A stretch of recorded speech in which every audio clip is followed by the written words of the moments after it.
Weapon art அப்படிங்கும்போது how happy sir it is. எல்லா மேடை ஸ்பீச்லையும் I start with thanks to Vetrimaaran அப்படின்ற மாதிரி. என்னன்னா ஹீ கிவ்ஸ் தட் ஸ்பேஸ். அது எதனால என்னன்னே தெரியல. அவரை கேட்டால் கதை டிமாண்ட் பண்ணுது அப்படின்னு சிம்பிளாக சொல்லிட்டு போயிடுவார். But the space he gives me specially to the art department. அதில் ஒரு சின்ன எலிமெண்ட் வச்சுருந்தோம்னா அதுக்கு கண்டிப்பாக அது இந்த படம் இல்லை, எல்லா படத்துலையும் வந்து அதுக்கு ஒரு டைட் வச்சுருவார்.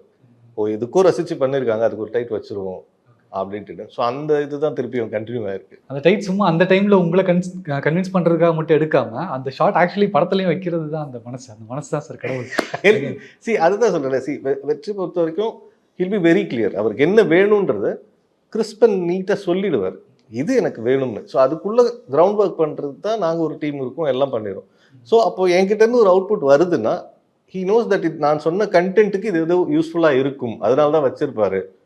சும்மா ப்ராப்ஸ் ஃபில்அப் பண்ணுறதுக்காக எதையுமே வைக்கிறது இல்லை. அதில் எது வச்சாலும் ஏன்னா எடுக்கிறதெல்லாம் பீரியடு. ஸோ சும்மா எதையும் நம்ம ரேண்டமாக வச்சிட முடியாது. இது வச்சால் ஏன்னா அவரும் க்ளோஸ் போயிடுவார். நம்ம சும்மா ஒரு ப்ராப்பர்ட்டி கடையிலேருந்து எடுத்துகிட்டு வச்சுட்டு அது க்ளோஸ் போயிட்டாருன்னா அசிங்கமாக இருக்கும். ஸோ வைக்கிற எல்லாமே கொஞ்சம் யோசிச்சு அதுக்கப்புறம் தான் ஸ்க்ரீனுக்குள்ளே கொண்டு போகிறது.